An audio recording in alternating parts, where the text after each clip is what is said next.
और जनाब, हुकूमत पाकिस्तान ने एक बार फिर प्रॉपर्टी पर एक बम मारा है। मैं हूं इंतखाब सूरी और आप देख रहे हैं हमारा चैनल प्रॉपर्टी अपडेट्स। आज आपको एक बड़ी अहम न्यूज़ देना चाहता हूं। आप ये जानते हैं कि वक्त के साथ साथ मुस्तकिल गवर्नमेंट और मुख्तलिफ इदारे प्रॉपर्टी लवर्स या प्रॉपर्टी की लेन देन पर टैक्सेस का मामलात कभी कम कर रहे हैं, कभी ज़्यादा कर रहे हैं, और ज़्यादातर तो ये हुआ कि टैक्सेस बढ़ा दिए गए हैं। प्रॉपर्टी पे मुश्किलात बढ़ रही हैं और गवर्नमेंट की पॉलिसी इस वक्त इस मामले में सख्त लगती है। और आज एक नया बम मारा है जिसके बारे में मैं आपको बताना चाहूँगा, जो कि एक एनओसी का सिलसिला कर दिया है। एनओसी अब लेनी होगी जिसने प्रॉपर्टी बेचनी है। जो सेलर है, जो प्रॉपर्टी बेचना चाहे, सबसे पहले उसको एडवांस टैक्स के लिए बाकायदा एनओसी लेनी पड़ेगी। जनाब, एडवांस टैक्स तो वो होता है जो कि एडजस्टेबल होता है और प्रॉपर्टी जो भी लेता और देता है उसको ये टैक्स एफबीआर का देना पड़ता है। तो एफबीआर से एनओसी लेना अब ज़रूरी हो गई है। इसके क्या असरात होंगे और क्या मसाइल होंगे, ये मैं इस पर मज़ीद गुफ्तगू करता हूँ, लेकिन इससे पहले हमारी वीडियोस मुख्तलिफ बनी हैं और मैं आपको ये बात बताता आ रहा हूँ पिछली वीडियोस में कि क्या गवर्नमेंट ने टैक्स लगाए, फिर तब्दीली कर दी। पहले कम किया, 2% से 1% कर दिया, फाइलर के एकदम से 7% कर दिए।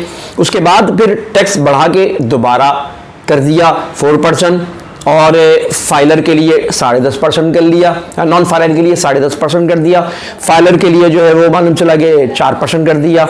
अब फिर यह है कि पिछले दिनों ये हुआ कि चाहे प्रॉपर्टी लेने देने वाला दोनों को 3% टैक्स तो देना ही देना है। अच्छा, खैर, ये तब्दीलियां अभी आ रही हैं और जाहिर है कि उनकी कई वजूहात हो सकती हैं। ज़ाहिर है कि जो कर्ज़ दे रहा है मुल्क को IMF, जो मालियाती इदारे कर्ज़ दे रहे हैं वो पाकिस्तान को अब अपनी लिहाज से चला रहे हैं। ज़ाहिर है जब हम मखरूज़ होंगे तो उस कर्ज़ मखरूज़ होने की वजह से हम बहुत सी चीज़ों में मजबूर होंगे। ख़ुद कफ़ील बनने की कोशिश तो कम की जाती रही है हमेशा, और कर्ज़ लेके मामलात को जो है निपटाने की कोशिश की जा रही है, जिसके असरात आप जानते हैं मुल्क में कि आज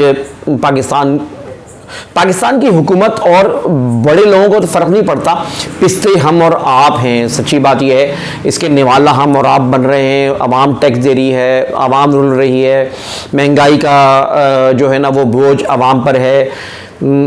इतना बोझ पड़ गया है और इतने यानी सुन हो गए हम लोग कि अब ना कोई इस पे आवाज़ उठती है, ना कोई एहतजाज होता है, ना कोई शोर शराबा होता है। जो टैक्स डाल दिया जाए इसको कबूल कर लिया जाता है। जिस तरह की महंगाई हो रही है, चाहे दाल हो, चाहे चीनी हो, चाहे पेट्रोल हो, चाहे जो है मतलब तमाम अशिया पे अब खामोशी है। जो डाला जाता है, ये मामला कहाँ तक जाएगा। लेकिन अब इस वक्त जो मैं बात कर रहा हूँ, क्योंकि मेरा इशू तो प्रॉपर्टी है और प्रॉपर्टी में जो ये मामलात ख़ास तौर पे 1% का कहा गया है कि जो है ना एडवांस टैक्स के मामले में जो है FBR से परमिशन, ये एक और मुश्किल खड़ी कर दी है। अब इसकी जो मैं बात समझता हूँ वो उसकी 2-3 वजूहात हो सकती हैं।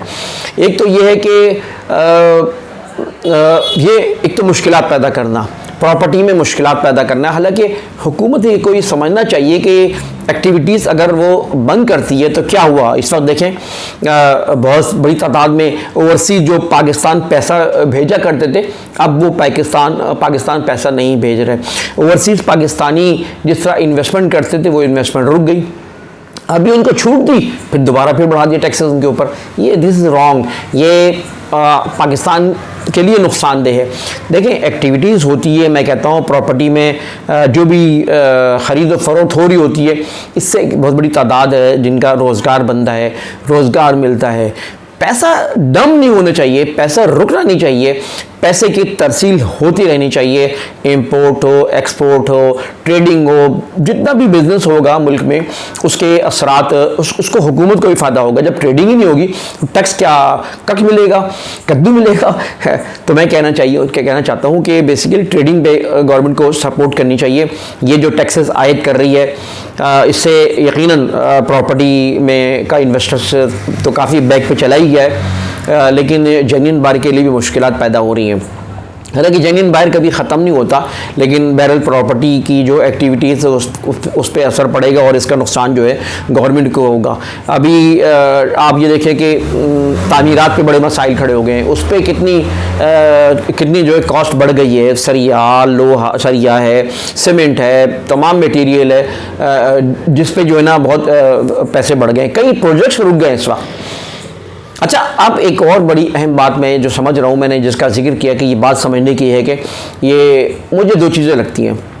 एक तो मैंने बता दिया परेशान करना, दूसरा ये है कि इस वक्त फेडरल गवर्नमेंट और सूबाई गवर्नमेंट का झगड़ा चला है। मुझे लगता है ये इस वक्त ज़ाहिर है कि एक कराची तो सोने की चिड़िया है, ज़िला बस्ती मज़ीद सोने की चिड़िया है, जहाँ पोर्शन बन रहे हैं, जहाँ पे खरबों अरबों रुपए मतलब का आना जाना है, और बाई हुक्स और बाई क्रुक्स हर तरह के ज़राए इख्तियार किए जा रहे हैं, इस्तेमाल किए जा रहे हैं। और जो बदनुमान हैं बैठे हुए हैं, बल्कि एक सेटअप मतलब कहने की क्या बताऊँ, सब टीवी में आ चुका है, सिस्टम चल रहा है। आप अगर सिस्टम के हिस्सा बनेंगे तो फिर आपके सारे काम हो जाएंगे, सिस्टम से हट के चलेंगे तो कोई काम नहीं होगा। सारे अच्छे बुरे हर तरह के काम सिस्टम के साथ चल रहे हैं, ये आप सब जानते हैं। सिस्टम से बाहर किसी की वही नहीं है। तो अब मेरे इल्म में ये बात है कि ये झगड़ा है जिसमें जो है वो जो बालाई जो हुकूमतें हैं या दूसरी क़ुव्वतें हैं, ज़ाहिर है वो महसूस कर रही हैं कि इस वक्त जो है ना मोनोपोली कायम हो गई है, एक सिस्टम की मोनोपोली कायम हो गई है। इस सिस्टम को जो है ना ब्रेक लगाना है, या इस सिस्टम में कुछ तब्दीली होनी चाहिए, कुछ चेंज होने चाहिए। आप ये मैं बता दूं कि इस वक्त मोहसिन शेखानी जो कि पिछली दफ़ा आपको पता है कि वो आबाद के चेयरमैन थे, तो नासला टावर का जो वाक़या हुआ था उसके बाद से और भी जो परेशानियां बिल्डर्स को पेश आती हैं, मैं क्योंकि बिल्डर्स का उठता बैठता हूँ, जानता हूँ कई लोगों को, मैं जो प्रॉपर्टी का काम कर रहे हैं, तामीरात में हैं, वो मतलब उन्होंने प्रोजेक्ट बंद कर दिए हैं। जो मुश्किलात उनको पेश आ रही हैं, जो खांचे हैं, जो रिश्वतें हैं, जो दरपेश हालात हैं, उससे वो परेशान हैं। मतलब कई चीज़ों को वैसे ही निपटना पड़ता है। तो एक बहुत बड़ी तादाद, यानी बड़े अफसोस से मुझे यही कहना पड़ रहा है कि बहुत बड़ी तादाद ऐसी है जो कि कराची छोड़कर अब कहीं और चली गई है। दुबई में इन्वेस्टमेंट कर रहे हैं बड़े बड़े बिल्डर्स हैं जो कि दुबई में और तुर्किया में और जगहों पे वो इन्वेस्टमेंट कर रहे हैं। इस्लामाबाद चले गए हैं, पंजाब में काम कर रहे हैं, यहाँ उन्होंने कराची छोड़ दिया है। ये बदकिस्मती कराची के लिए, कराची जो कि सोने की चिड़िया है, कराची जो कि एक दारुल हुकूमत था और पाकिस्तान की शहरग है, इसके साथ ही बर्ताव हो रहा है। और हम और आप मज़ीद रोल रहे हैं, मज़ीद ख्वार हो रहे हैं, मज़ीद ज़लील ख्वार हो रहे हैं, मैं तो ये कह रहा हूँ। तो भाई ऐसा यहाँ नहीं होना चाहिए। तो मैं ये बता ही रहा हूँ कि यहाँ के बिल्डर्स वो मैं महसूस करता हूँ परेशान हैं, काम करने वाले परेशान हैं, और वैसी जो चीज़ों की मटेरियल महंगा हो गया है, तामीरात रुक गई हैं, तामीरात को डिलीवर करना मुश्किल हो गया है। बहुत से ऐसे प्रोजेक्ट हैं जिन्होंने कमिटमेंट किया था, अब वो कमिटमेंट को पूरा नहीं कर पा रहे हैं। नए प्रोजेक्ट देखें बहुत महंगे हो रहे हैं, तब वो गुजारा हो रहा है या तब उनको जो है ना वो फिजिबल पड़ रहा है। तो ये वल्लाह आलम बेसवाब, बहरहाल मेरा अपनी सोच है, मेरा अपना इल्म है, जिसकी बुनियाद में मैं कह रहा हूँ कि ये गालिबन एक सिस्टम है, उसको धचका लगाने के लिए भी किया गया। और बहरहाल सिस्टम कोई भी हो, लेकिन अगर किसी सिस्टम से पब्लिक को बुनियादी सहूलियात नहीं मिलते, उनके फंडामेंटल राइट्स अगर ख़त्म होते हैं, तो ये बड़ी बुरी बात है कि हमारे और आपके फंडामेंटल राइट्स, या उसकी वजह से अब ज़ाहिर है कि चीज़ें क्यों महंगी है, प्रॉपर्टी क्यों महंगी है, इसलिए कि वो रिश्वतें देनी पड़ती है। अगर 2 लाख रुपए उनको देने पड़ते हैं खर्चे के, तो ऊपर कितने पैसे NOCs के लिए कितनी रकम देनी पड़ती है। मालूम चला वो मटेरियल महंगा, रिश्वतें हैं, खांचे हैं, फला हैं, ये मुश्किलात हैं। तो मालूम चला बिल्डर ने तो काम तो करना है, लेकिन बिलाखिर वो हमारे पैसे बढ़ा देता है। मैं और आप रुल रहे होते हैं कि वो जो है प्राइस बढ़ जाते हैं, नई बुकिंग नहीं मिलती है, लोगों को वैसी रोटी कपड़ा मकान का मसला है। तो मकान तो एक बुनियादी ज़रूरत है, और कराची में तो बहुत बड़ी डिमांड है, वो उसके लिए तो बेचारे परेशान हैं, किराए पे रोल रहे हैं, किराए पे मकान, किराए देने की बुनी है, ख़र्चा पूरा नहीं हो रहा। तो यार खुदारा मैं हुकूमत से कहूँगा कि भाई आप इतनी मुश्किलात पैदा ना करें कि लोग बिज़नेस ना करें।